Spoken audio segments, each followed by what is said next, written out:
سيداتي وسادتي، نستكمل الآن الجلسة الثامنة تحت عنوان إعادة النظر في استراتيجية إيران الإقليمية. Ladies and gentlemen, we now continue panel 8, entitled Rethinking Iran's Regional Strategy.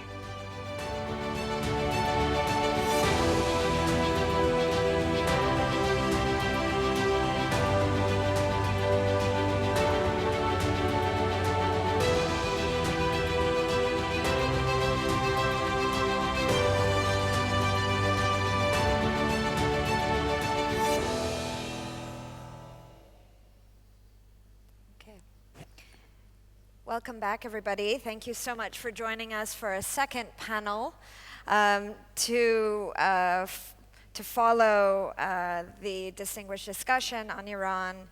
And I have three fantastic guests. We're going to dig further into Iran's regional strategy and reflect on where Iran finds itself today. It's very clear that 2 years of war in the region, 2 years of war in Gaza have also deeply impacted Iran and their perceptions and narratives swirling in the region regarding Iran. And I think in this panel in particular, it will be a really fantastic opportunity to reflect on the past 2 years where we have seen direct conflict between Israel and Iran, and of course the 12-day war this past summer. We've also seen Israel strike at Iran's forward defense posture throughout the region, striking at Iran-backed groups in Lebanon and beyond. We've also seen diplomacy fail between Tehran and Washington, and the return of snapback sanctions on the Islamic Republic. Perceptions are that Iran is weak today, that Iran is contained today, and there are worries of renewed war, there are worries of instability inside Iran, and there are worries about lack of diplomatic pathway forward. So I have a fantastic panel of experts here, and we're going to dig into these issues and challenge maybe some of these narratives, because I think over the past 2 years, I find that we have been living in a war also of competing narratives. So it's important to see the war and the conflicts of the region from various perspectives. Let me welcome our guest, Dr. Sajjadpour, Professor of International Relations from the School of International Relations in Tehran, Dr. Vali Nasr, the Majid Khudouri Professor at Johns Hopkins School of Advanced International Studies, and last but certainly not least, Dr. Mohammad Dehshiri, Dean of the School of International Relations of the Ministry of Foreign Affairs in Tehran. So welcome to you all. I look forward to getting started, and perhaps Dr. Sajjadpour, we can start, and maybe I can ask you about these narratives that I have laid out. Iran is weak, Iran's deterrence has failed, forward defense has collapsed, and Iran finds itself encircled, perhaps contained, and we've heard, of course, from Dr. Khatibzadeh that there are different views of the war and the past 2 years in Iran, different perceptions and analyses. So could you take us through your own analysis of how Iran has survived and what challenges Iran sees on the horizon for itself? But have there been opportunities, or has there been a perception in Iran that Iran perhaps performed better than expected over the 12-day war as well? Thank you very much. First of all, let me start by thanking God for giving us this opportunity to be here. We say Alhamdulillah and Shukran Lillah, and thank Dr. Ibtisam, a real impressive and influencing figure in the region, And I personally, and I think my country values her contribution to understanding and connectivity in this region.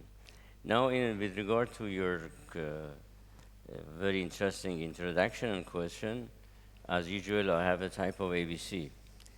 Based on this question, how we can understand the situation. First, I think analytical angles should be revisited. You talked about the weak Iran. Actually, the more you were continuing, I said, tell us Iran was finished, huh? I think it is not the case. These analytical frames really need to be revisited. Why? Because I think, first of all, you have now a dominant narrative promoted by the Zionist entity as well as Americans, and also I think we are living in a type of globalization of cliches. You know, a cliche is repeated, echoed everywhere, that Iran is finished and weak and so on and so forth. Actually, it reminds me of two very important historical incidents. One was when President Carter was in Iran in January 1976, on the eve of New Year, celebrating with the Shah, spending the New Year vacation in Tehran. And when they were toasting, he praised the Iranian monarchy system as the island of stability in the region. It took a year, so it was the dominant narrative that the regime of the Shah is the island of stability.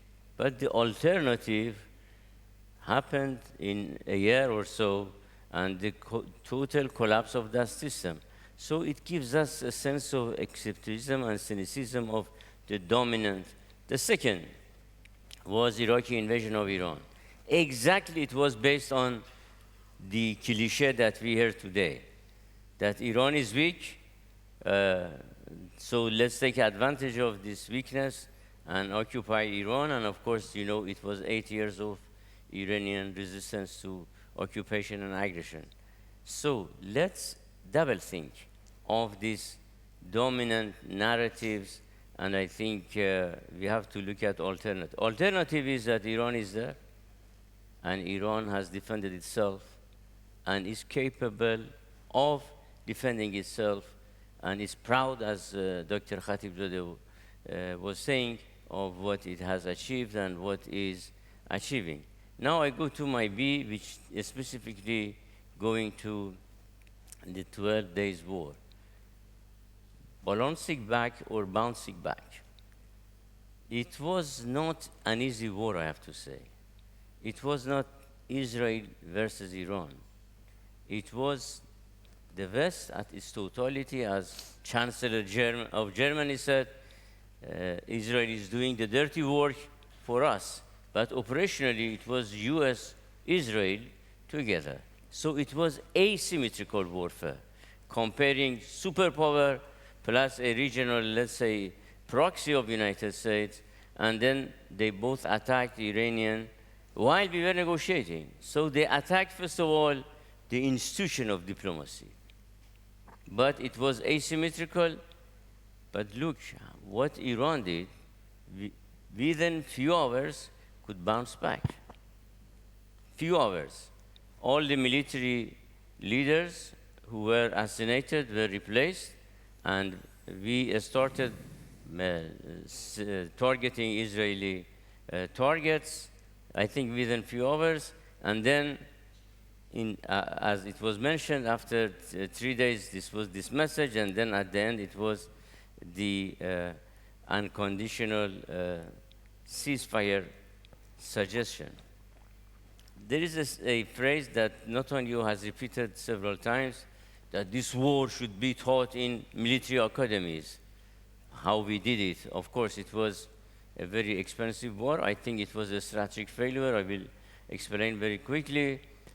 But I think what is needed to be taught in all academic circles and military circles is how Iran balanced back with this huge asymmetrical warfare.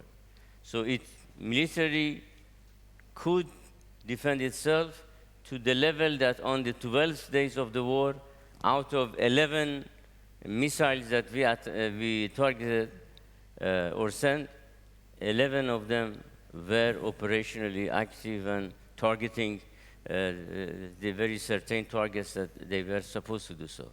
And this was why Steve Bannon, the friend of the mega, figure, said it was for the survival of Israel was at stake, that Trump and the team did so. So I think military Iran was not defeated.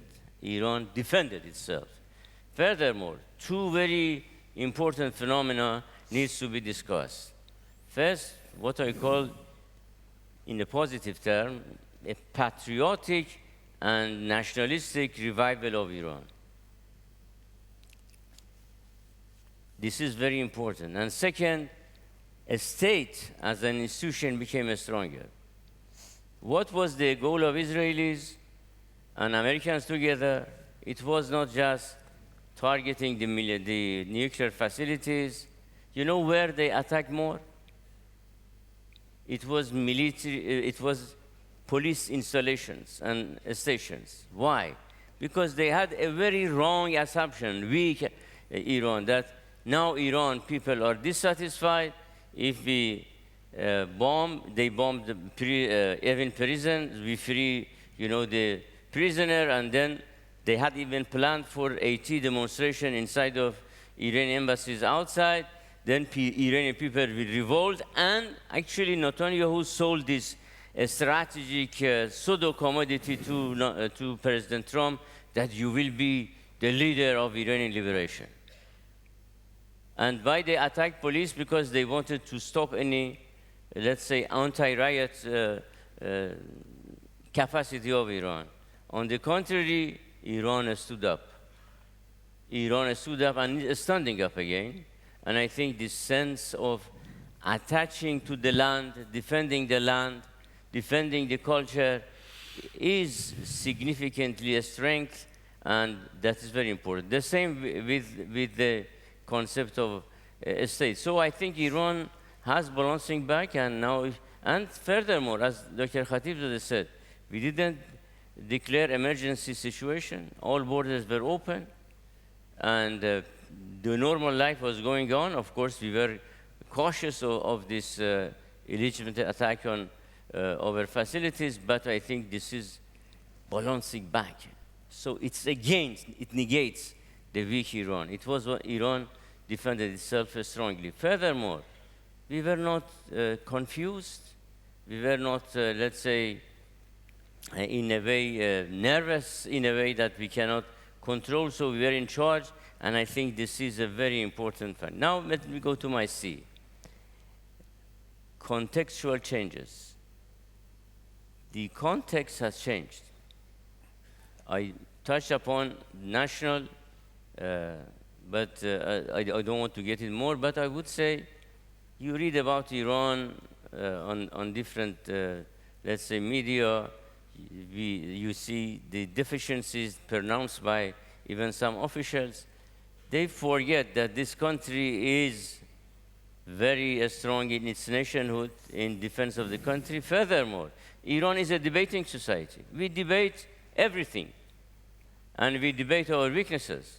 It is not the sign that we have become weak. Actually, it's a sign of Iranian strength that we debate everything. But I think national context, I don't touch more. Let's go to regional context. Now, in the regional context, this understanding is emerging on two issues. One, that Israel is the source of instability in the region. Israel is attacking the others. Israel is for hegemonic, militaristic approach. Second, the real issue in the region is not Iran, as Netanyahu was pronouncing for two decades. The real issue is the Palestinian plight. And you cannot fix it by cosmetic changes. Palestinian issue remains there, and it should be really managed in a legitimate, very, let's say, comprehensive way. And I think this is a very regional, let's say, change in the attitudes and mentalities. So Iran is not part of the problem. Iran actually is the solution for all regional, a part of the solution for all regional issues. Finally, I think there is a change in international context. Who can dare to defend what Israelis have done to the Gaza people? Who can defend?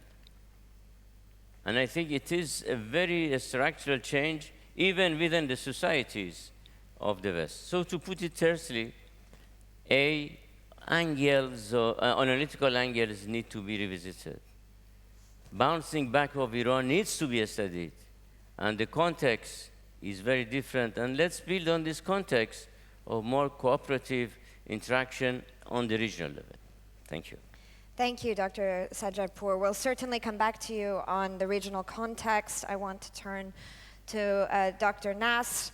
Vali, you've written, you have a new book out, and you review the history of Iran's grand strategy in the region. And I think this is a good opportunity to maybe delve into your analysis of resistance as a phenomenon, as a sort of guiding strategy for Iran. What's your assessment of Iran's resistance strategy at this moment? Of course, after 2 years of direct war, with red lines sincerely crossed, U.S. entry into this war, Iran's investment in its nuclear program, very much uncertain, and of course its relationships across the region with the axis of resistance, not frayed completely, but the groups are certainly battered. What's your assessment of Iran's position and its strategy today? Is it reevaluating, recalibrating, reinvesting? How do you see the Islamic Republic right now? Thank you. First of all, let me begin by thanking ADS for inviting me here, and Dr. Ebtesam for her leadership and bringing us all together here. The idea of resistance for Iran is sort of a meta-narrative. It's the fundamental assumption outlook. I don't think that is fundamentally changed. In other words, everything about this war, as we're hearing from Dr. Sajjadpour, as we heard earlier from Dr. Khatibzadeh, has actually further reinforced this sense that Iran is up against much bigger forces, that it sees injustice in Israel and the United States attacking Iran. And so I don't think this is a moment where Iran completely is reorienting, saying that it's no longer resisting the United States, it now has a completely different worldview. I actually think that it feels, to the extent that it feels cornered, to the extent that it feels attacked, that it believes that all of its assumptions about what has been at play is actually proven correct. The key issue is, how is it going to confront the new reality going forward? It is true that the axis of resistance in many ways has broken. At least its capabilities are not what it was as a veritable regional force. But I think the assumption in Tehran would be that everything that Israel and the United States is doing in the region is actually keeping resistance alive. In other words, if the path forward is occupation of different Arab countries, if there is no just peace to Gaza, if military might of Israel is basically the norm going forward, that basically resistance as an idea would be alive in the region. And then, the question is, how would that play in Iran's foreign policy? I mean, I think we have two major narratives in the region. One is that is built on divisions that is coming out of the Gulf, of economic prosperity, harmony, integration in the global region. And then there's the other reality that war is creating in the region, which is suffering, injustice, etc. And I think until that is actually settled in favor of peace and security and economic prosperity, I think resistance is there, and Iran obviously is poised to take advantage of it. And I think the major issue that remains here is obviously the nuclear issue, because at the end of the day, all of this conversation comes down to what will happen with Iran and the United States. And again, I think the way that this war happened, based on is that the way you would read it, perhaps, is that the United States decided that Iran should not have any nuclear program at all. Mm-hmm. It's zero enrichment, it's really zero nuclear activity. And secondly, that Iran should not have any leverage to negotiate with. I think the logic of, frustrated with 4 rounds of negotiations before the 5th round happened, President Trump basically said, we're going to take your leverage off the table, so you really have nothing to work with. There was a moment at the time of the meeting in New York where there was a possibility to sort of post-war arrive at a nuclear deal, but the US, I think, took the position that Iran has nothing to negotiate with and essentially has to accept a settlement that would be basically dictated to it. And then the Europeans proceeded and imposed maximum pressure sanctions. And so I think what has now dominated in Iran is, again, also resistance on the nuclear issue, namely that they're not going to negotiate as a defeated party, and that they're going to resist, if you would, what might be a dictate that the US wants to put on the table. And we were sort of entering a new normal on this issue, meaning that Iran remains part of the non-proliferation treaty, but does not feel obligated to cooperate with the IAEA, and basically resist the international system as a whole.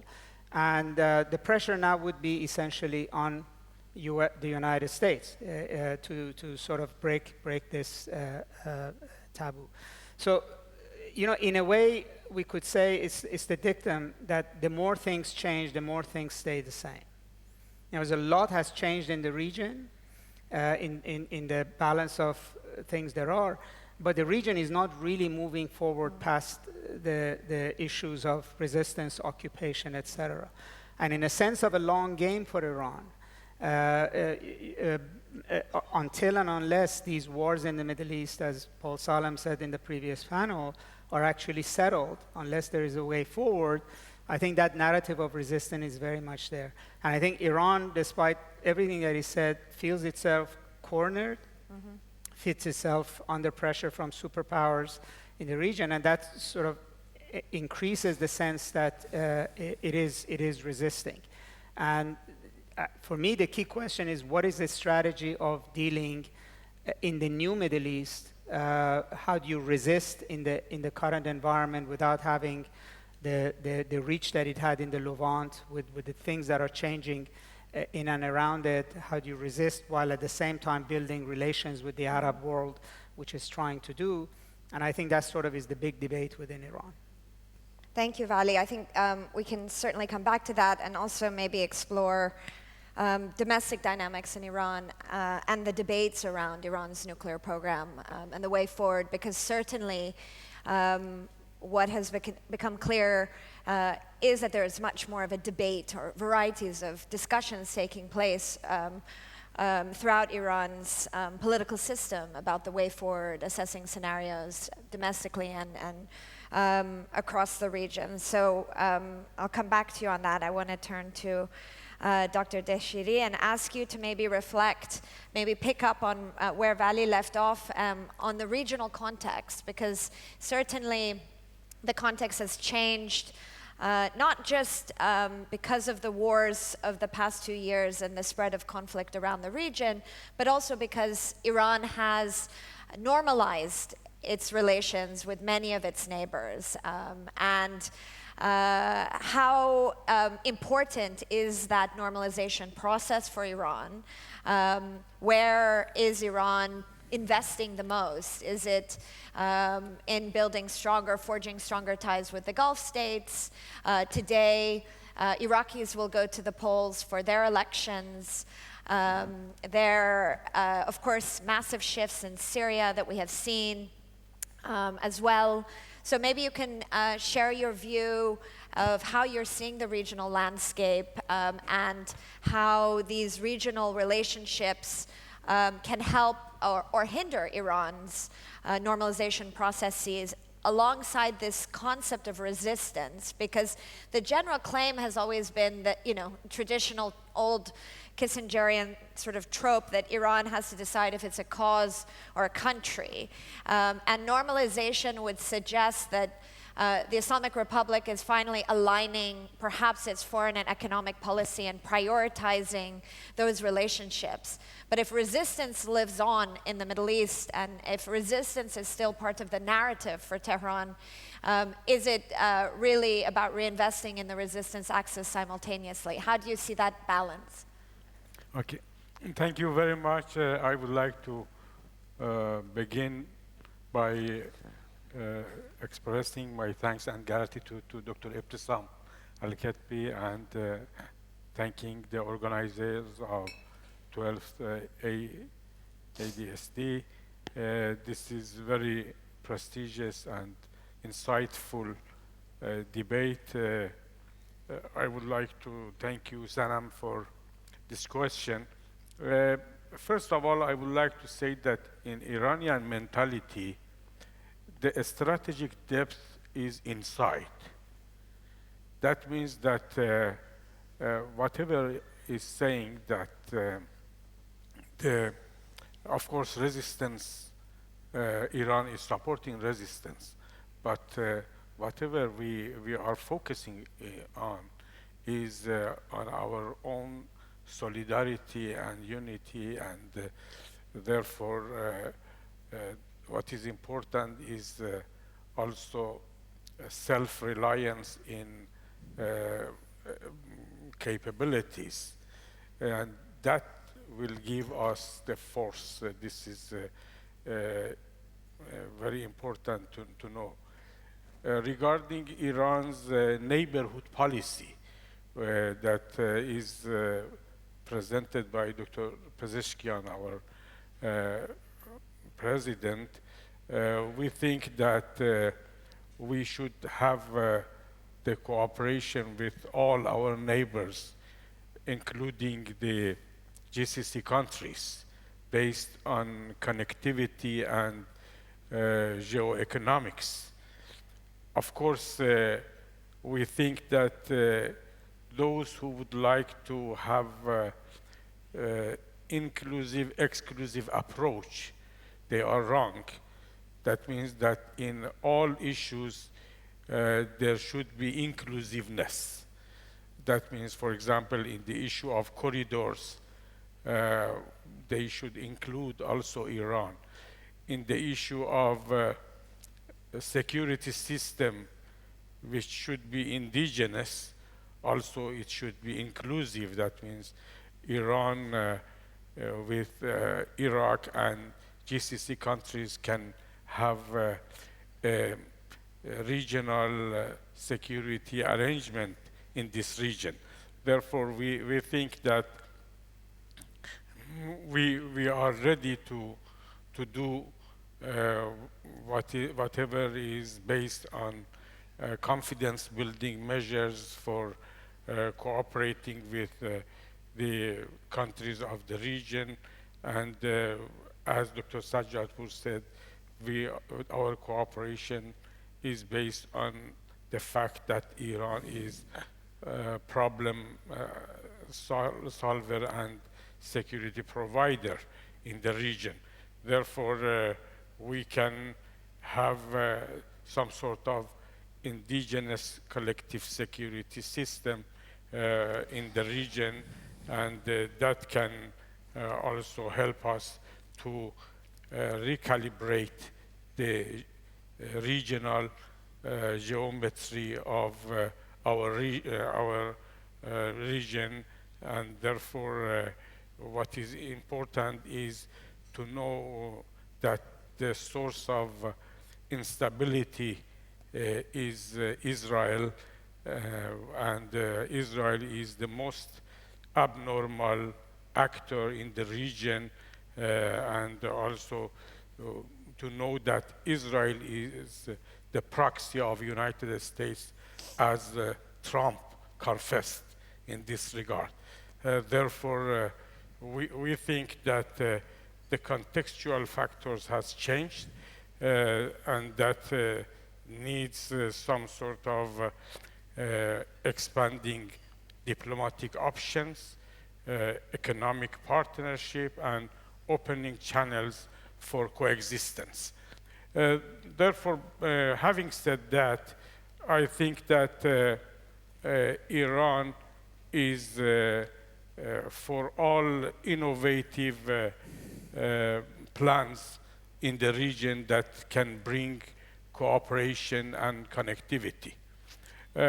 Regarding whatever is happening in Syria, Iran expressed that its presence was based on the request of the then government. And now Iran would like to the prosperity for the people of Syria, and also would like that the government would have inclusive plans to respect the rights of also minorities and to include them in the process of decision making. And Iran would like that Syria would be the country that would preserve its territorial integrity without the aggression of Israeli regime. You know that after the topple down of Bashar al-Assad, we witnessed that Israel occupied some part of territories of Syria. It annexed Golan Heights and also the Hermon Mountain, and also had intervention in Soweida on the pretext of the support for Druze. That means that Israeli danger is existing now in Syria, and we would like that the territorial integrity of Syria would be preserved without any occupation. On the issues of our relationship with Iraq and Turkey, these are very structural cooperation that we have with these two neighbors based on mutual respect and economic cooperation. Therefore, we think that the external actors cannot change the situation, because the both countries, Iran and Turkey, and also Iran and Iraq, have the determination to cooperate with each other. With Pakistan, we have very good relations, and also Pakistan expressed its solidarity with the Iranian government and nation during the 12 days war.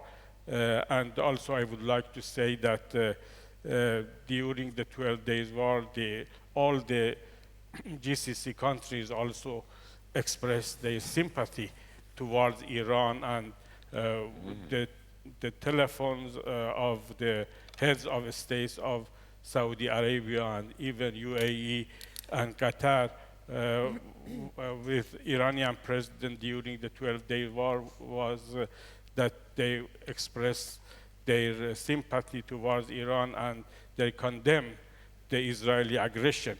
That means that the situation has changed, and the countries of the region would like to include Iran in the process of collective security. Thank you very much.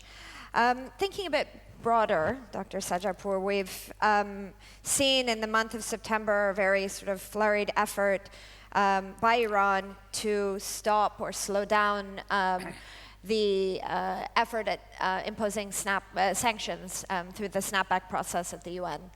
And unfortunately, the efforts came a little late, and Iran failed, and so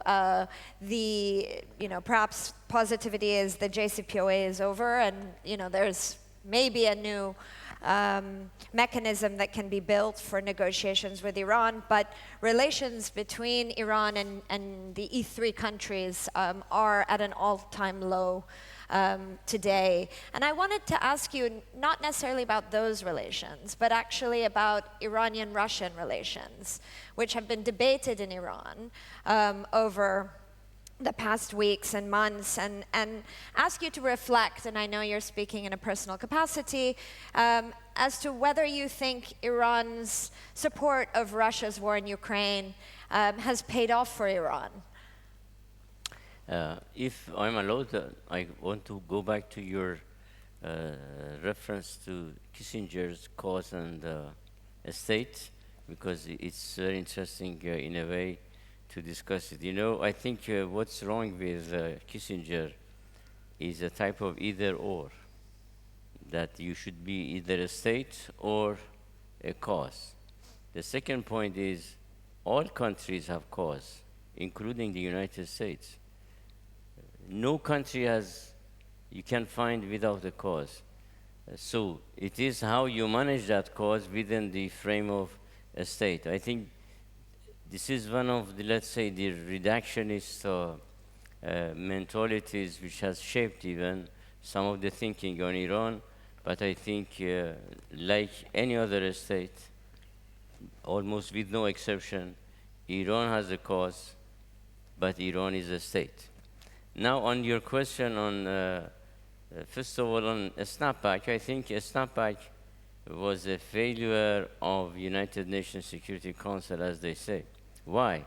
Because I think it's first time in the history of United Nations Security Council during the 80 years that two of the permanent members of the Security Council register not just their negative vote, they, by legal notes, extensive legal notes, they say we are not going to observe this resolution. And I think this fundamental, let's say, change in the way Security Council. So you cannot call a snapback in the United Nations let's say, a success by E3. I think, furthermore, E3 had already lost its legitimacy in international affairs, just following what the United States says. We have heard and we have read that even going for a snapback by the E3 was a type of so-called instruction, diplomatically use the word, by United States. And Russia and China did a fantastic job. Now, on the Iranian-Russian relationship, I think it's a complex relationship. Actually, this semester I teach a PhD course on Iranian-Russian relationship at Tehran University. I think there is a structural relationship which has evolved. And it's not a new relationship. It is more than 520 years of diplomatic relationship. Actually, I call it encyclopedia of international relations. Why? Because you can't find any interaction between two states that has happened in the Iranian-Russian relationship. But I think today, what's interesting in the debates that we have, sometimes, as it happens everywhere, issues of international relations become the matter of domestic politics. So I think a part of it is domestic politics, but I think there is a consensus in the country at political level and political establishment that having a good relationship with both China and Russia is necessary for the country, and we value this strategy. I think this is the consensus of the country. But you have different pronouncements here and there. One final point on this issue is the concept of expectation. When you are having a friendly relationship, how you manage your expectation. Some people or some elites maybe have expectation beyond the regular frameworks. Some maybe have under, but I think if you take everything into account, Russia and Iran and China and Iran remain to two bilaterals of not just bilateral nature, it has regional implication as well as international consequences. Thank you. Vali, if I can turn to you and get back to this issue of diplomacy. Dr. Khatibzadeh said diplomacy is the only way out. And we know, of course, that Iran is under serious sanctions pressure. There's a water crisis, an electricity crisis. Yes, there was resistance and resilience shown over the summer, perhaps even solidarity for the concept of Iran and its territorial integrity at a time of crisis. But if diplomacy is the only way out, Vali, what is the way forward for Iran? How does it get back to the negotiating table? And what is on the table for Iran today? Although I know Iran never left the negotiating table, because that's what I'm always told. The issue is not whether they left it or not. There's no table. The table was blown up. So I think back to your point, the issue of the mindset of resistance is very much at play. In other words, if the United States' view is that with the bombing of Iran, its nuclear program was destroyed, it doesn't have any leverage, and its reading of Iran is that its back is to the wall, it has domestic problem, it has water shortages, and that it's time for Iran to essentially surrender. That I think might be a misjudgment, or it might be not an easy path forward. I don't see Iran ready to surrender. And diplomacy and surrender are two different things. I mean, both may at the end be a signature at the bottom of a piece of paper, but diplomacy means give and take, which means that there has to be something on the table in order for Iran to give something else up on the table. But if the demand is that Iran hand over its nuclear program pretty much for essentially nothing significant in return, then I just don't see, with the mindset of resistance in Iran, that's likely to happen. And secondly, I think what we heard today, which is also you hear very much in Iran, that Iran doesn't see itself as defeated, that it has a very different narrative about how this war ended, and therefore it doesn't see why it should basically act like a defeated party. It doesn't see itself like Emperor Hirohito with MacArthur at the end of World War II. Now, having said that, I think in New York there was an opportunity to arrive at a deal. When that did not happen, I think the two sides are right now quite far apart from a deal. The United States essentially is not putting anything on the table that suggests that it's willing to treat Iran less than a defeated party.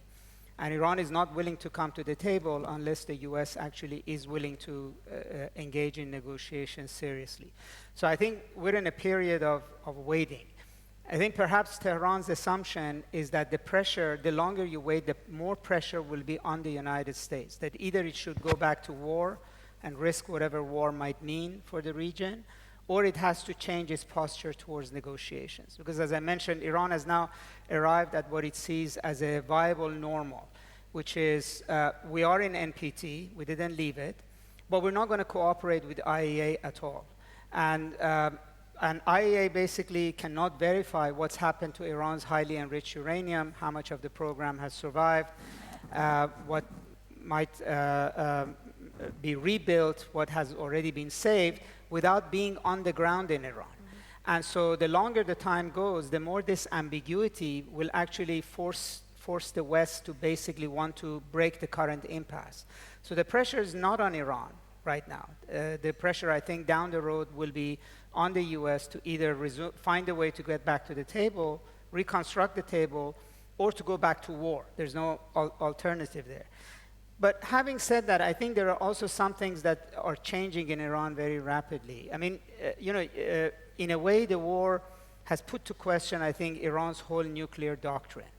I mean, supposedly Iran, even according to US intelligence, gave up the idea of building a bomb back in 2003. Yet it pursued building a nuclear program for over 2 decades, with obviously view to create an industrial base in Iran, and it maybe succeeded there. But as a strategic gambit, the nuclear program did not work. It did not produce a diplomatic result for Iran, lifting sanctions, a deal, and it did not avert war. In fact, it brought war with no negotiation. So going forward, I think if there is no diplomatic breakthrough, the nature of the nuclear program in Iran has to change. And I don't know what it is, but the way in which Iran has gone about the nuclear program for 20 years is not viable for Iran either. So I think we have one more round of trying to arrive at a diplomatic solution based on the existing nuclear doctrine in Iran. But if that does not happen, then we're sort of in a dark tunnel where we don't know where the nuclear program might take the region. Thank you. Dr. Deshiri, if I can come back to you on regional dynamics, because you spoke a lot about the importance of the region and inclusivity, and you spoke a lot about Israel, but I'm really curious to hear from you. Normalization has continued with Iran and regional states, despite decades of mistrust. Iran's neighbors are really invested in maintaining diplomatic ties, if not more, with Iran.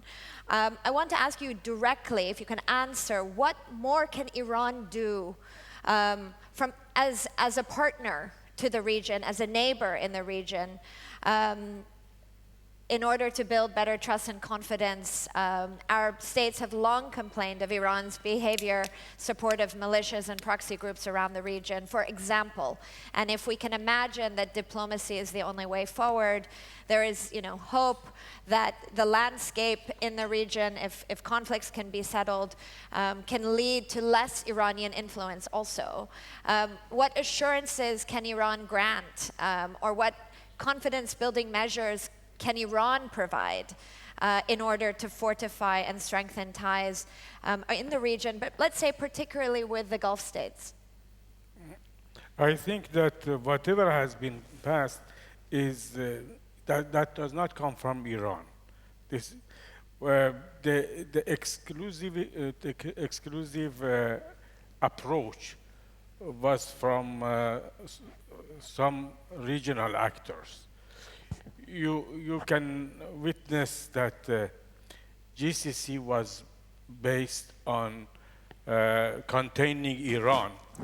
Therefore, Iran wanted to cooperate with GCC countries. Even IMEC was a corridor that wanted to exclude Iran, whereas Iran would like to be part of the corridors and connectivity in the region. And we have also north-south corridor that we would like to share it with the countries of the region.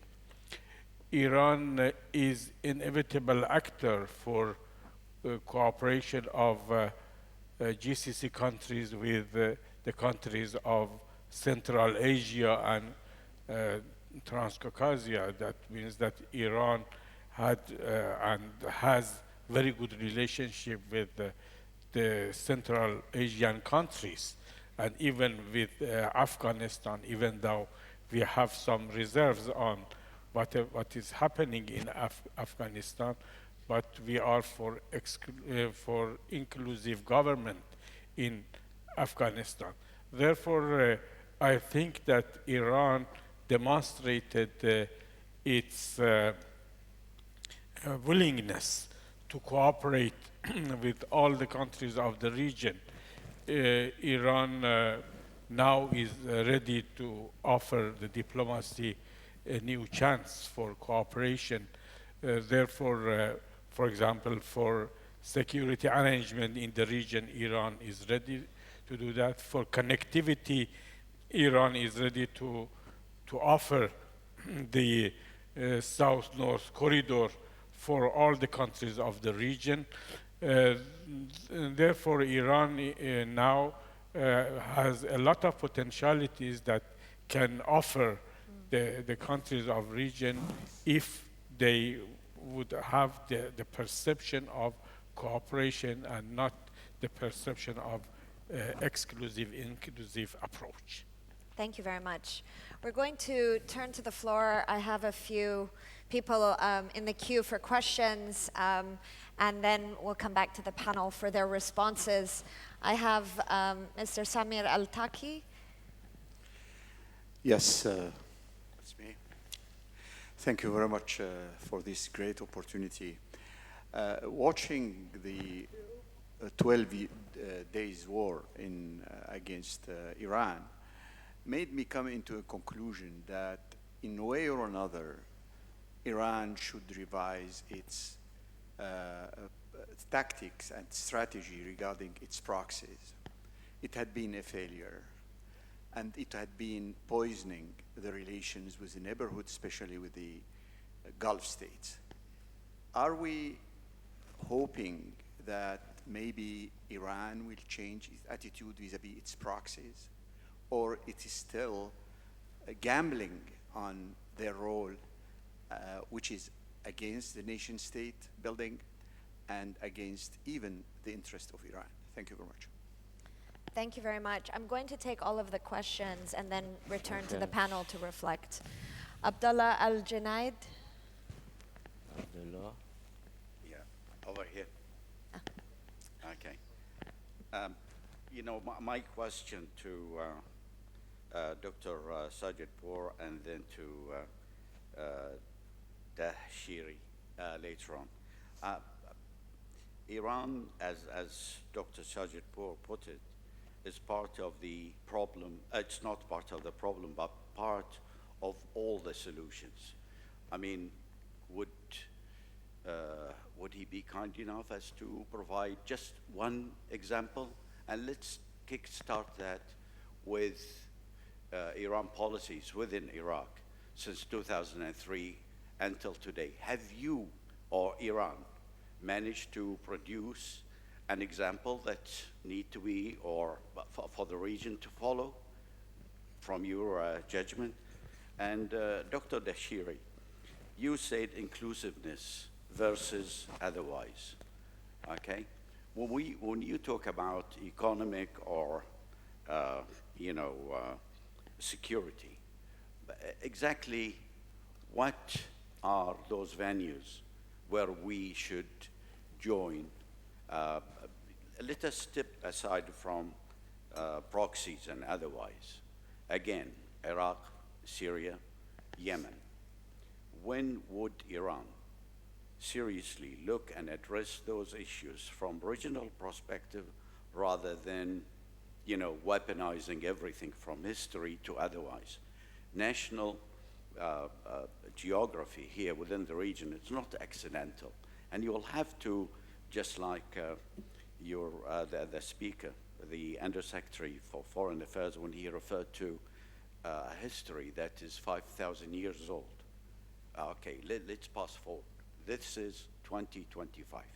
We need to develop a language that befitting the minds and the interest of the whole region in this time and date. Thank you. Thank you. Next on the list is Jacopo Schita. Thank you so much. The first panel was very much about a vision of the future for the region. There was a sense of hope, was aspirational, although, probably a bit too confident in this region in flux. Hearing this panel, I had a sort of a different feeling that was very much rooted in the past or in the present, and somehow I connect with the question that the previous question. So I know this is huge, this is a big question, but what's the future of Iran? What's the sentiment, the feeling?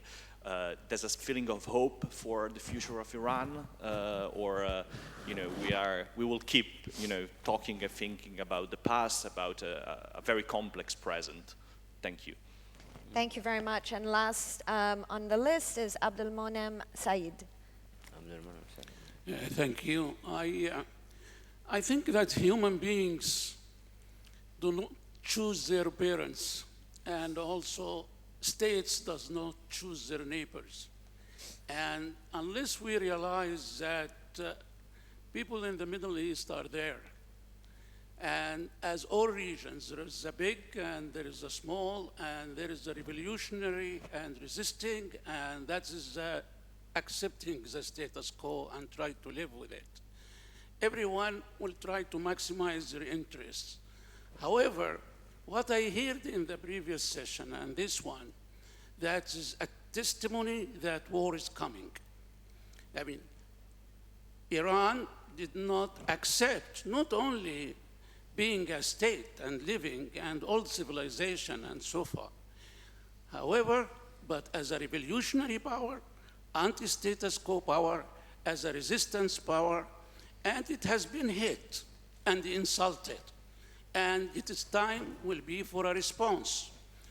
The tools we will see, it is the proxies again, because no recognition, the previous official of Iran was talking about that Hezbollah is resisting and canceling the Lebanese state.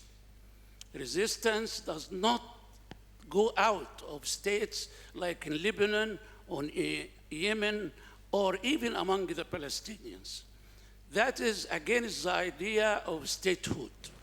So therefore, I see if we went into that road, I think we are in big trouble. Thank you, sir. So we have an array of questions. I'm going to give you each 90 seconds to pick what you'd like. You're all experts. You know how to answer questions the way you'd like. So Dr. Deshiri, please pick up on the questions directed to you and some final concluding thoughts. Okay. First of all, Iran revised its tactics. For example, for the issue of Syria, when we witnessed that the situation is against Bashar al-Assad and that the Syrian army is not in favor of Bashar al-Assad, we came back to home.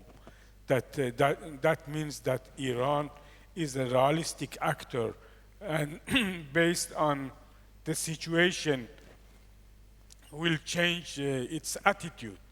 Therefore, this means that Iran didn't want to intervene in the internal affairs of Syria.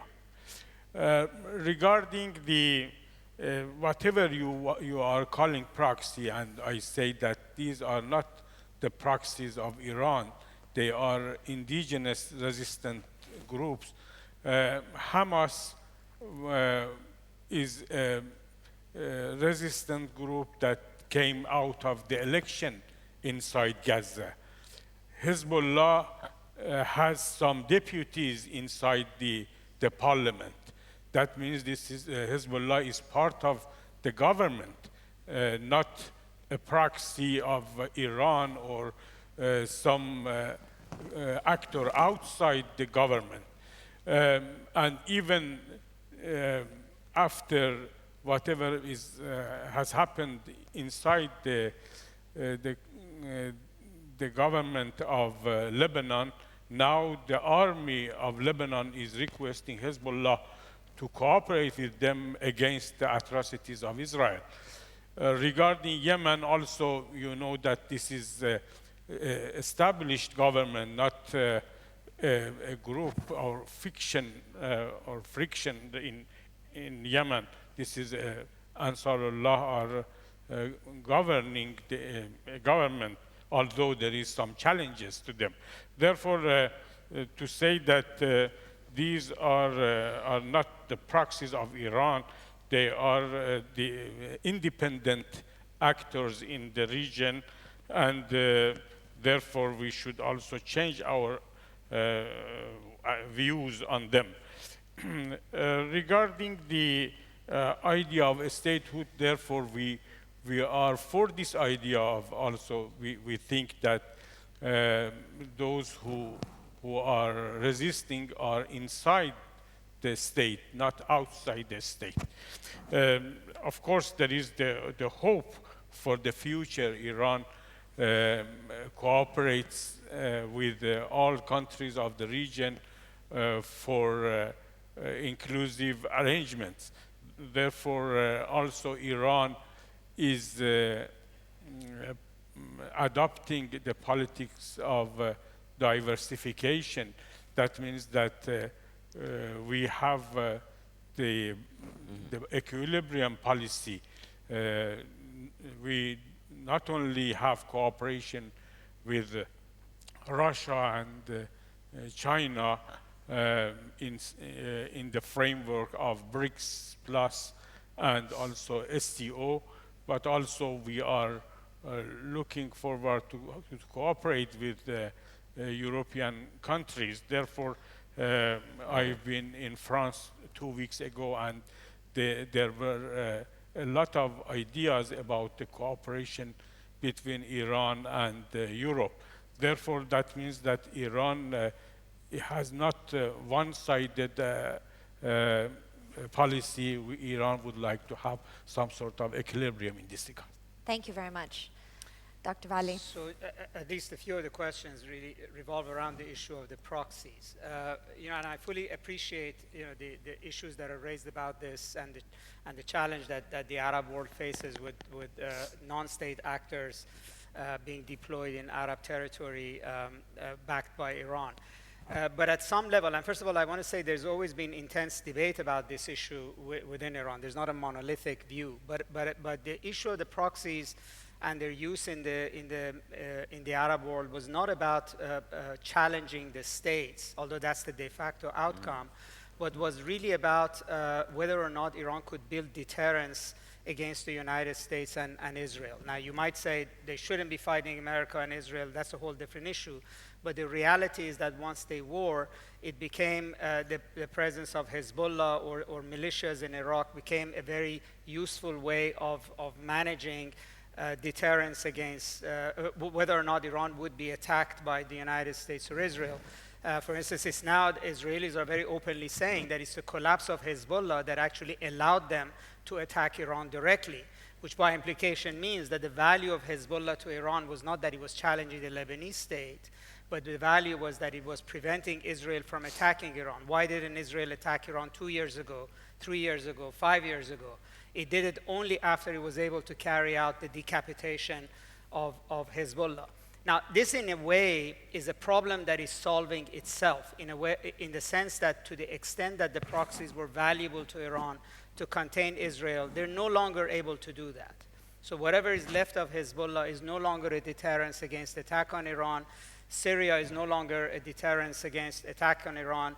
And even the militias in Iraq are no longer a deterrence against US attack on Iran. US attacked Iran without at all fearing a backlash in Iraq, for instance.